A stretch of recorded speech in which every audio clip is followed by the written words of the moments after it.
Well, thank you so much for still being with us on Weekend Edition. Now, this week, President Museveni announced that he would ban the importation of second-hand clothing as a way of encouraging local production of garments in the country. However, the move has attracted a lot of concern, so we turned to the business community to appreciate how they feel about this move. This evening, we do have Mr. John Walgembe, who's the Executive Director of the Federation of Small and Medium-Scale Enterprises, to talk to us about this in detail. Welcome to Talk of the Nation. Thank you, Priscilla, for having me.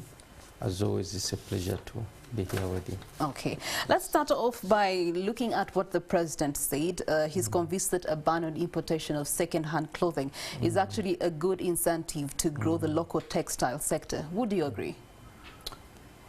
Well, this is not new. The EAC in 2016 agreed that by 2019 no EAC country would be importing second-hand clothes. But it's only Rwanda that implemented the ban, and the US was disqualified them from AGOA because most of these second-hand clothes originate from the US. So they seem to have an interest in bringing them here. And so in principle, the textiles and apparel sector has a lot of potential. We can create up to 1 million or even 5 million jobs, according to some estimates. It can generate about $600 million US in receipts.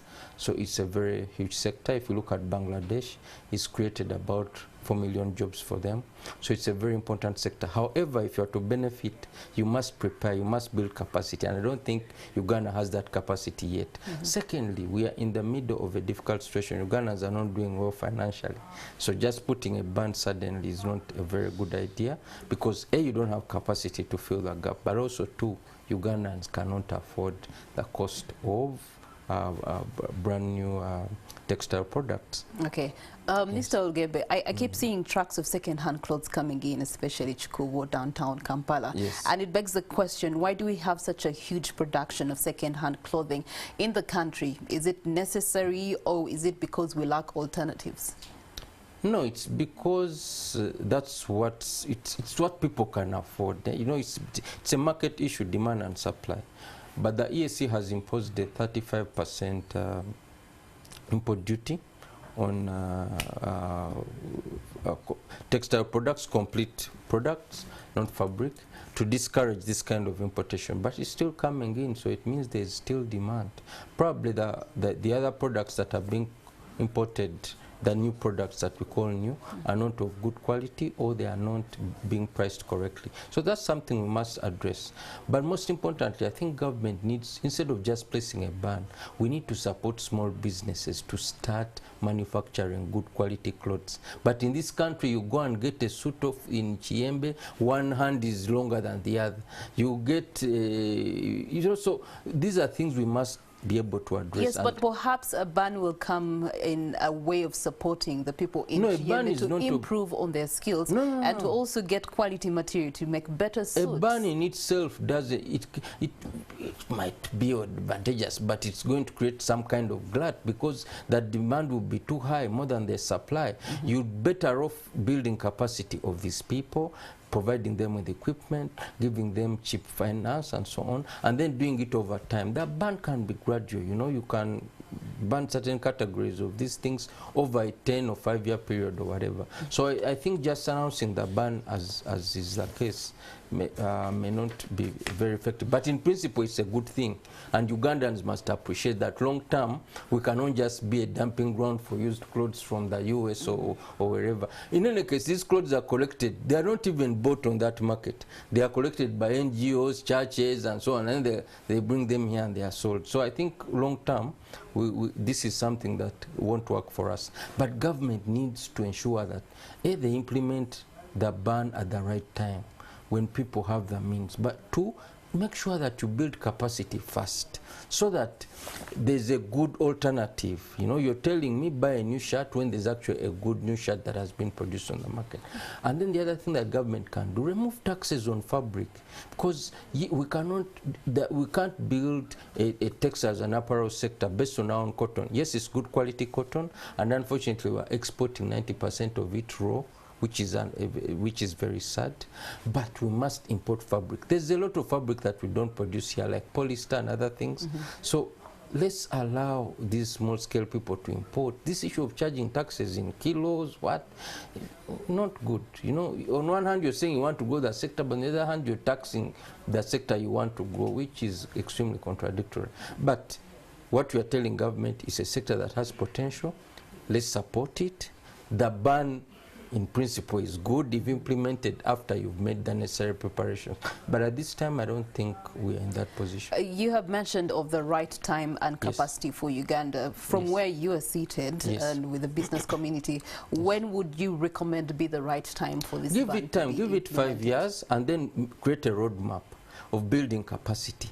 You first of all, because this is a low-skill sector, so you don't need a lot of skill. Skill the people to do good quality products. Make sure they have access to the right equipment. Good enough, the equipment comes in duty-free, which is good. The ESC and the government, I think, have done that, and we need to appreciate them. So equipment comes in duty-free. Let's ensure they build that capacity over time. Take them for exposure visits to Bangladesh, to China, to India, so they see how other countries have done it. These guys produce Vietnam. These guys produce for high quality brands in the West. And as a country, we can do it. We shouldn't think that we shall always remain a dumping ground for used clothes. But if government wants to ensure that this ban is effective, we ought to build our capacity. Okay, Mr. Olgembe, you have also made mention that perhaps a partial ban would be good in the meantime. A phased ban. For example, on items that reduce the dignity of Ugandans. You're looking at items like underwear and so on. I think so you can start by banning those undergarments, then you proceed and stuff like socks, things like that really don't, may be a conduit for other kind of infections and diseases. Okay. So if government took a phased approach, I think it would be a better way, but also it ought to be coupled with building supply-side capacity. Okay, so whether a phased approach or an immediate approach, at the end of the day, there's a resultant of loss of jobs that we're looking at here. Is it guaranteed that those dealing in second-hand clothes are actually going to transiting to purchasing or trading in the new garments? But we can make more jobs. I've told you, this sector alone can generate for us 5 million jobs in this country. Trading cannot grow a country, and we must tell our people, must look our people in the eyes and say, thank you very much for trading from China, but you're leaving the jobs in China. And someone must tell our traders that, gentlemen and ladies, this thing is not sustainable. Thank you for trading, but at some point we must start building our own homegrown industry. Yes, we might lose some few jobs in terms of trading, but ultimately we want to create manufacturing jobs. As a country, we can't start exporting maids all the time to Europe. These girls can work in our own textile sector. And if there is a clear strategy to create those jobs, then we must support it. What we don't want are hazard bans. Someone just wakes up and say, oh, the ABCD. But if it's planned, and I think His Excellency can, sit with a team that says, okay, Your Excellency, this is the plan. Year one, but you undergarments ban. You're speaking of a ban that has been, at least in speech, since 2016. It's only the implementation of it that has failed. But we've not done anything. So we can't blame the president. Yeah. The president, in principle, is following the ESC decision of 2016, which Rwanda has followed and all our countries haven't followed. So the president is simply following that, and we can't blame him. But what we are asking him, Your Excellency, let's just schedule so that we give people time. We give people notice to adjust. We say that traders, you have 5 years to exit. But in this country, have you seen any bans that have been given that profile? Yeah, but we can't use the past. Structures. We can't use the past to say it them. Won't work. I think everything has a start. In this particular case, we can create 5 million jobs. So we want to tell Ugandans, we shouldn't just oppose because we think, yes, in the short term there will be a bit of pain, definitely, for traders, for us, the consumers, and so on. And that's why I'm saying, let's face it. Okay. But in principle, this is something we ought to do. In any case, we are seated on an ESC decision that we failed to implement since 2016. So even if the president changed his mind, it would be in contravention of that directive. Okay. Yes. Let's look about the impact of it on, for example, Ministry of Finance. And you do have also the URA that have admitted they collect a lot of money from second-hand clothes. They collect 90 million Ugandan shillings per container that comes into this country of second-hand clothes. How do you see the tax collector dealing with this? And they're going to come to the business community and press you harder if this does take place? In the short term, yes, but ultimately, if you have 5 million Ugandans that are employed, you are able to collect. Yeah, but the 5 million Ugandans you speak of are not yet employed. That's futuristic. Correct. The present of it is what we want to There's opportunity cost. You know, it's like saying, I'm a chapati dealer now, but let me go back to school. Why do you go back to school? Because you say, yes, I'm earning some money now, 10,000 per day, but if I study, I can earn more money. And that's what we are saying. Every country has to pay a price, and Uganda has to be willing to pay that price. And what the president has said in principle is correct. What we're advising him is, Your Excellency, phase it. And then let's also supporting building supply side capacities, but opposing something that has already been passed by the EAC is useless, because at some point we shall be required to comply. Okay, all right. There's also the constitutional element of that. People have a right to preference. If I want a second-hand clothes, I mean, quality is different. You cannot say I have the right to poison. The fabric that is used in Europe is different from the fabric that is used here in Uganda. No, Priscilla, I can't agree with you. For instance, why do people, why are they putting on second-hand underwear? The quality is better, they're longer lasting. No. You buy we a must new have a cloth certain in this level of very dignity. town, and the next thing you know, it has a care already. Priscilla, we must have a certain level of dignity, and it is the role of government to protect citizens. And I'm saying, some of those things government needs to say, no, we can't accept this. As Africans, as Ugandans, really, if we can't make undergarments for ourselves, then we are not serious people. So I'm saying that in principle, I think the ban, well, in principle, the importation of second-hand or used clothes is not good for this economy. But the ban, because it's very sudden, His Excellency has just, in that case, I wouldn't support it, not because I don't support the principle, but the manner. That's why we are saying, let's phase it. Let's give the people involved in importation time to transition. Let's support them. Let's support, let's skill young people who work in the sector. Let's make sure the right technology comes. Let's make sure that people are well exposed so that we build this sector. Bangladesh has done it. 5 million people. It's 80% of its exports is just textiles, and it grows no cotton, zero cotton. Uganda's cotton is one of the best in sub-Saharan Africa, and we export 90% of it, which is a pity. So there is a lot of, but also the president was also telling people don't grow cotton, you know. Maybe that we can also ask him that, let's encourage people to actually grow cotton so that we grow this sector. Yes. Okay. All right. Now, in regards to the phasing approach that you speak about, if government were to take that direction, on the side of business community, as one who's a leader of the business community, is there a phased approach you would use to interact and help the business people transit and transition with what the government is planning? We ban the obvious, undergarments, then we start building capacity for our people to make those things, because the equipment is not complex, the training doesn't take time, and so on.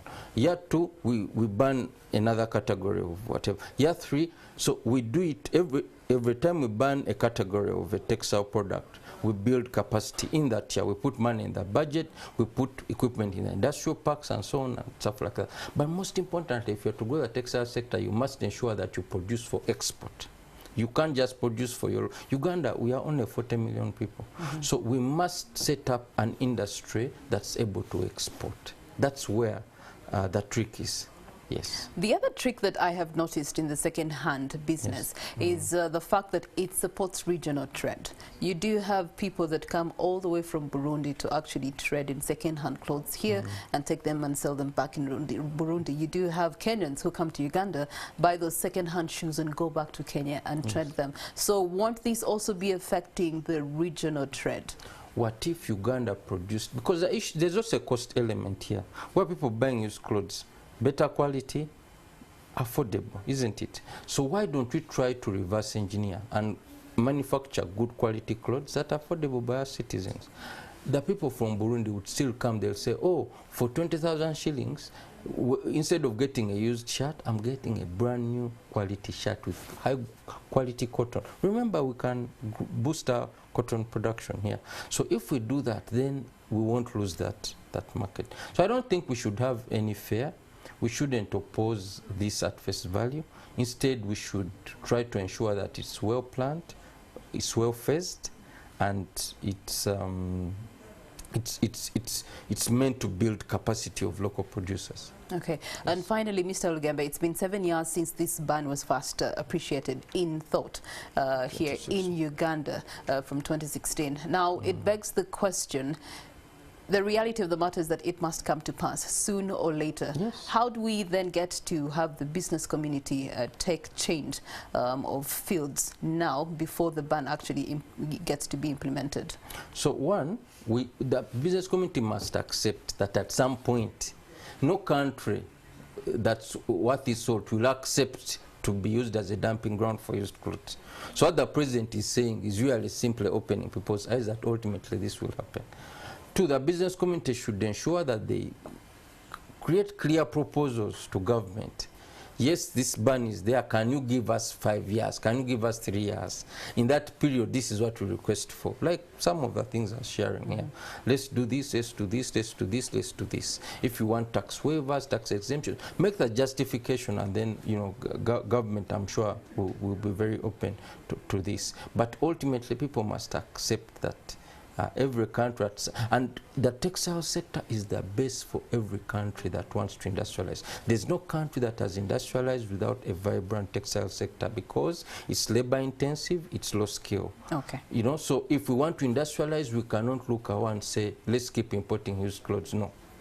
Well, thank you so much, Mr. John Walugembe, who is the Executive Director with the Federation of Small, Medium Scale Enterprises, on Talk of the Nation regarding the textile sector and the possible ban that was spoken of the President. We do take a break, but NTV Weekend Edition continues.